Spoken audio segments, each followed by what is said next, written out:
Do you ever get that awkward feeling when you're standing in line, or maybe just waiting for your coffee, and you realize your phone is not in your hand? For that tiny moment, that little quiet pause, everything suddenly feels unbearable. Your fingers might start to twitch. You feel this intense urge to scroll, tap, refresh, anything to escape that void of silence. It's a strange modern reflex, isn't it? 100 years ago, people didn't panic when they had a few minutes of nothing to do. They would watch the clouds float by, listen to the birds, or just think about their day. They had space to breathe, to reflect, to simply be. But today, we seem determined to fill every single second with noise, with information, with distraction. Our phones have become these little digital life preservers that we cling to, afraid that if we let go for even 1 minute, we'll drown in the sheer terror of boredom. But here's the real truth.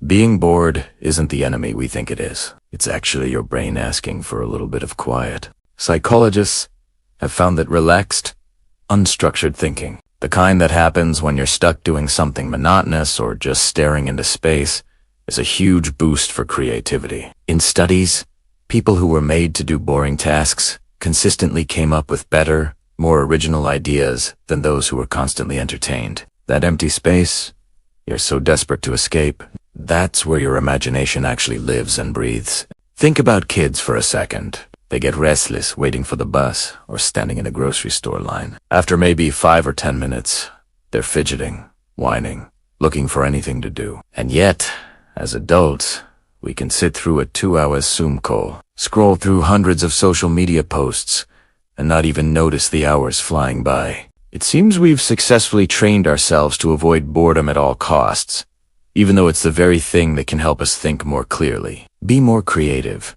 and even plan our lives more effectively. There's even research showing that constantly seeking stimulation, like checking your phone every few minutes, can increase your stress levels and actually decrease your overall life satisfaction. In other words, the very moments you're retrying to avoid are the moments your mind needs the most to recharge and reset. So maybe the next time you find yourself stuck in a waiting room, or just sitting quietly with a few minutes to spare, try this radical idea. Do nothing. Seriously. Don't immediately reach for your phone. Don't scroll. Don't try to distract yourself. Instead, just notice the world around you. Listen to the sounds. Let your mind wander wherever it wants to go. You can even count the cracks in the ceiling if you have to. Those few quiet minutes could be the spark for your next big idea. They could give your brain a much-needed mini-vacation. Or just let you remember what it feels like to have a thought without being interrupted. Boredom isn't your enemy. It's a gentle nudge from your mind, reminding you to pause, to reflect, and to create. And honestly, it might just be the best thing your brain gets all day. Thanks for watching.